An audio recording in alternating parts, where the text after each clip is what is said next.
I also uncovered in these court documents that the man prosecutors named as the suspect in the hit and run has hired a lawyer. And McCain says there's likely being deals worked out behind closed doors right now.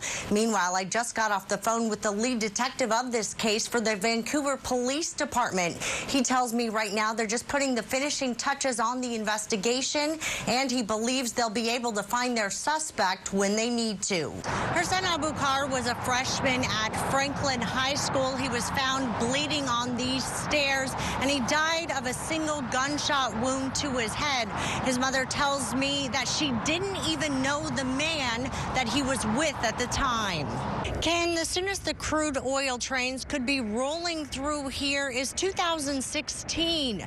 But some say they just don't want them to come to Vancouver. They say it's just not worth the risk. This is a story every parent needs to hear about. Kids I talked to today say they are constantly pressured online to send nude photos. Good morning. We're here along Highway 20, and a plow just came by within the last 2 or 3 minutes. I want to show you. Take a look. You can see there's no snow on the road right now. It's piled up on the sides, but underneath where the snow was and just got cleared, it's pure ice. Now, for the most part, cars are taking it pretty slowly and not having too many problems out here. But I want to show you as we pan over this way, there's quite a bit of snow. I would say probably about 8 or 9 inches of snow, and underneath, as I mentioned, a lot of ice. But this snow came very quickly. If we pan over a little more, you can see the sign here. It says closed Thursday due to weather. A lot of the businesses were closed, and it really caused a nightmare for drivers. Kelly, there was a major water line break here in Southeast Portland today. Check out this huge hole here on Southeast 20th Avenue.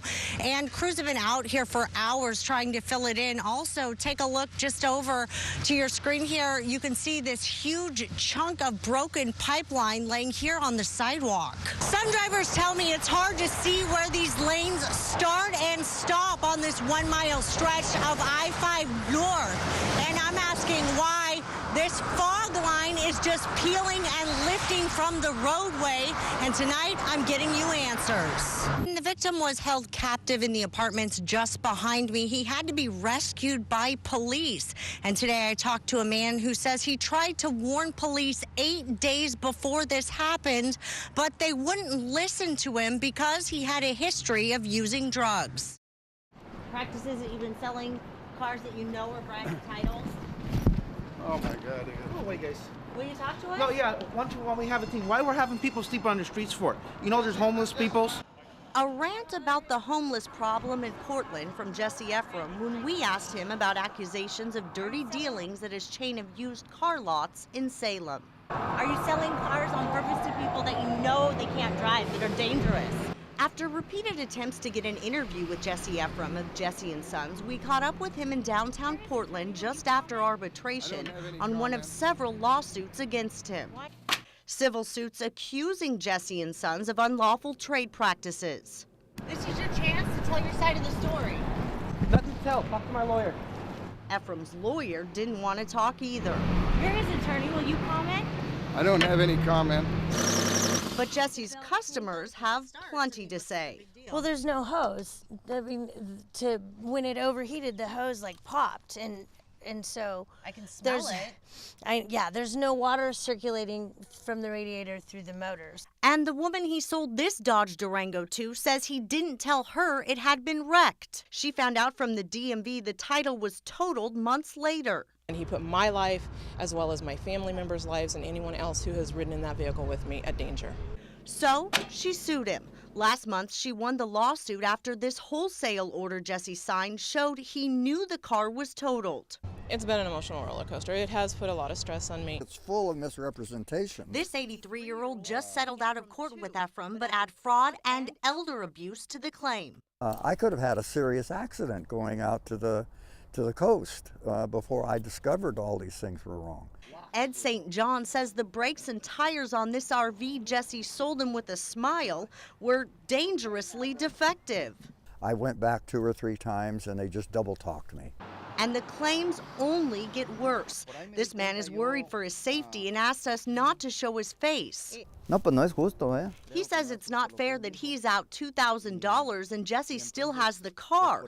He says when he asked for his money back, Jesse threatened him, saying, "I know more about you than you know about me. I know where you live. I have a copy of your driver's license. Are you illegal in this country? Do you have a green card? And I could dig there if you like." And did they ask for the green card before or after they tried to return the car? It was late in the game. Now the Attorney General for the state of Oregon has filed a civil rights lawsuit against Jesse Ephraim and Jesse and Sons. We believe they were targeting Latinos in particular. What about the accusations that he sells cars to people when they try to bring them back? He asks them what their legal status is. I've heard that complaint. He denies that complaint. So that's not true? It's not true. Jesse, is that true? Not true. If tracking down Ephraim is hard, finding all his car lots is more difficult. The business name and locations have changed a lot over the years. Even the offices are on wheels. The DMV has 6 addresses listed for Jesse and Sons across Salem. DMV also has penalized the company 10 times for failing to submit proper paperwork. So how do they rank with the BBB? Well, Jesse and Sons does have an F rating with Better Business Bureau. And Marion County ruled in favor of the Oregon Department of Justice in a case from 2006 when Ephraim was running the business under Lancaster Motors. Then he agreed to obey Oregon's Unlawful Trade Practices Act, the same law he just lost a lawsuit for violating. But now he's got much more to worry about. The civil rights lawsuit could be enough to stop Jesse and Sons in its tracks. What about the man who's missing a car and money? Reporting for you, Carla Castano, Coin Local 6.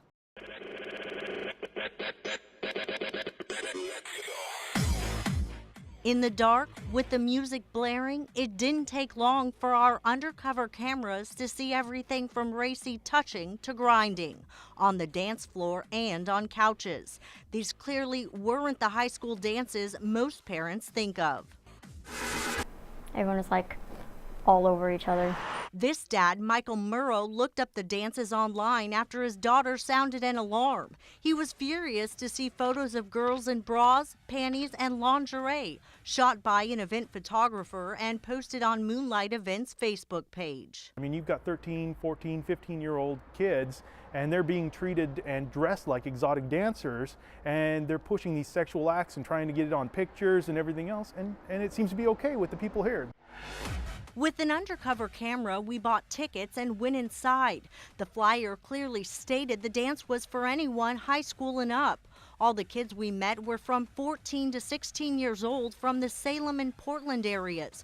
We're blurring the images to protect the minors. Here, a boy grabs his dance partner's breasts. Later, we see 2 girls making out on the ground. As we start to approach, one crawls off on her hands and knees. Then the girls, both barefoot in a backbend position, start dancing upside down. A 15-year-old who says she went to another Moonlight Events dance claims she was offered drugs by other teens. They just walk up to you and they're like, "Hey, you want this?" She says the kids were unchaperoned the entire dance. During the 4 hours we were there, we found no visible security or supervision inside. Could you see a lot of people that seemed like they were on like Molly and stuff? Oh yeah. Molly is what teens call ecstasy. After talking to this girl for a few minutes, I say, "I just moved here. Do you know where I can get a Molly?" She says, "Yeah, I'll go get one from my friend right now." To avoid any illegal activity, I then say, "Oh no, you know what? It's cool, but thank you." After that visit, we asked the Moonlight Events owner, who goes by Dave Luna, to do an interview with us. He would only agree to a phone conversation and didn't want it recorded. Luna told us security at the door checked for drugs and weapons, and then anyone caught selling drugs was kicked out. He also said safety is his top priority. But since our investigation into Moonlight Events, a lot has changed. And let him know that we had heard about the story and that we needed, we had to do what we needed to do, which was stop it. This man, who doesn't want to be identified, now owns the building that Moonlight Events operated from in Marion County. He says he was helping Luna financially, but then our initial investigation hit the air. And that's when we heard the story and we said, no more. We're done. And it's done.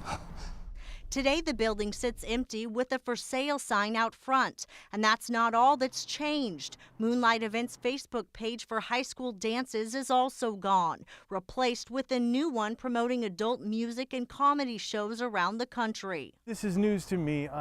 For that concerned dad, Michael Murrow, who tipped us off to these dances, all this comes as a big shock. After seeing it for himself, he feels his kids and thousands more are a lot safer. Yeah, it makes me feel great, actually. It's a wonderful feeling, and I thank you guys so much for your help. It's nice to see that somebody cares. So this is our sample station. First thing I do is open the box. So we let that run for a while. That came back as a bad sample, so it was not good. Over and over again, right? Yeah, it's been a problem. Thousands of pages of documents obtained through a Coin6 News public records request show an alarming level of total coliforms. The bacteria levels were so high within Portland's water system in September, they took a reservoir and tank offline and began flushing the system in southwest Portland. We've never seen anything like this before. Our investigation found further tests were conducted, finding harmful bacteria near Southwest 27th and Nevada Court, at the Washington Park Reservoir, and at Southeast 50th and Roan. The bacteria was present in 11% of the samples taken. Anytime bacteria is found in more than 5% of the samples, the public warning process is to be triggered. Clearly, you folks knew about this and the potential health risks and failed to notify the public. There aren't potential health risks. But there are numerous case studies citing the dangers, and even the Environmental Protection Agency's Office of Water considers all three bacteria human pathogens. You're talking to somebody that doesn't have a background in biology or medicine. And you're a microbiologist? My graduate work is in biology with drinking water chemistry and microbiology. We showed some of the information to Scott Fernandez, who's worked closely with the Portland Water Bureau. I was a member of the Portland Utility Review Board, and before that the Water Quality Advisory Committee. Fernandez says he's worried about the bacteria in the water and frustrated the city has not notified the public.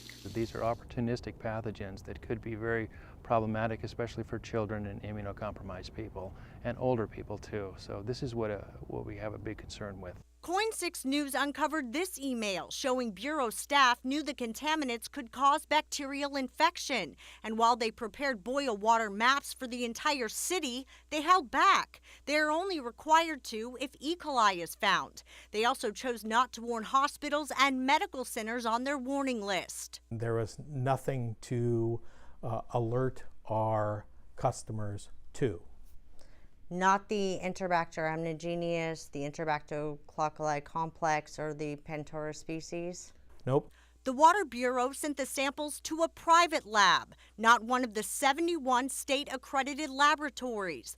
The Oregon Health Authority wasn't told about the presence of the pathogens either. I'm sorry, but I don't know what you're referring to. Commissioner Nick Fish, who oversees the Portland Water Bureau, declined to be interviewed for our story. Were you aware that there was Enterobacter aeruginosa Panthera species in the water? Meanwhile, the Portland Water Bureau has had so many positive samples for total coliform bacteria, the Oregon Health Authority issued them a violation on October 11th, meaning they are going to have to notify the 17,000 customers in the Southwest Hills who received the potentially contaminated water. They have until November 10th to do the public notice. The notice has to say people with severely compromised immune systems, infants, and some elderly may be at increased risk and should seek advice from their healthcare provider. This almost 2 months after they may have been exposed. And now we're told after extensive flushing of the system, the tests within the last few days showed the water is clean. But the Bureau still has not located the source of the September contamination. Whether or not we're able to pin down, why did we have this total coliform and this amount of total coliform, this repeat sample after sample, I don't know. This while the Bureau's own emails referred to a similar case in Utah where they found biofilm in the pipes likely caused the bacteria, a problem best handled through pipe maintenance. And the Portland City Auditor has identified the Water Bureau falls short of industry standards and water mains are flushed and replaced infrequently. The deferred maintenance has been a big problem because that allows for the biofilms to begin to increase in size and harbor these pathogenic microorganisms in the pipes. A problem that left unchecked could make people sick. There can be intestinal problems and skin problems and cardiovascular problems.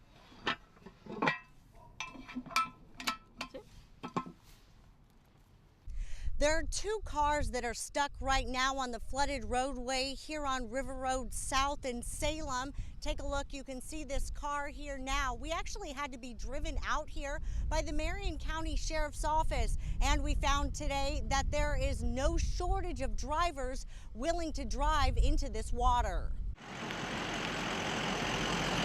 We found a half dozen cars and trucks breaking the law, driving right by the road closure sign. That doesn't include the 2 that got stuck in the water. It's at your own risk, you know. I checked, and that's a $110 ticket if you're caught. But it can also be a deadly mistake. It can be really deceptive as far as how deep the water is. Yeah, it not only just deceptive in how deep the water is, but how fast the water is moving. We saw some other drivers like Adam Carrillo turn around and decide to play it safe. There should have been a sign up a little further. I got on, at the base up there on Commercial, and it wasn't until I got here and saw that. Getting answers, Marion County Sheriff's deputies say they've marked River Road South incrementally, but not all the other roads that connect to it. Still, Carrillo believes more sign postings would prevent more drivers from risking the water. I'm almost out of gas, so I didn't know if I'd be able to go all the way back around. Digging deeper, I found there are 7 road closures due to flooding right now in Marion County, and officials are anticipating more to come. We expect to have a pretty significant increase just with the amount of rain that's been forecasted to come in.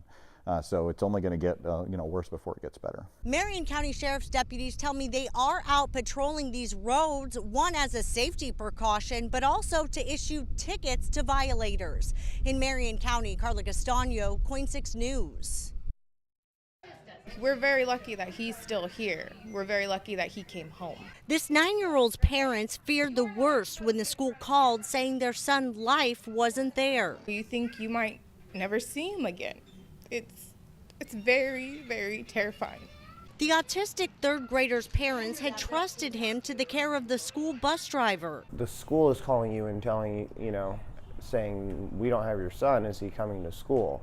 And when you put him on the bus and, 2 hours prior to that, then it's very shocking. While the other 5 special needs kids got off the school bus Tuesday morning and went inside Timber Ridge School, 9-year-old Life stayed on the bus and the driver didn't notice. Here at the bus barn, where Life was left all alone on the school bus for about an hour, I've learned that the bus driver also left the bus doors wide open while Life was on there. Now, Life's parents are extremely upset about this because I've learned that the train tracks are just up the road about a block, and Life loves trains. I headed to the school superintendent's office to get answers. What kind of procedures are you taking to make sure something like this doesn't happen again? How will you reassure parents? Well, I know I was at the bus garage yesterday talking to the transportation supervisor, and she was about to have a meeting with her drivers to make sure that they reviewed their procedures and their safety checklists. The Greater Albany Public School District Superintendent also tells me they will be increasing training for bus drivers and looking into installing audible devices in the back of the buses to make sure drivers check the seats. To make sure that they have taken all those proper steps. Meanwhile, the school district is investigating and the driver is on paid administrative leave.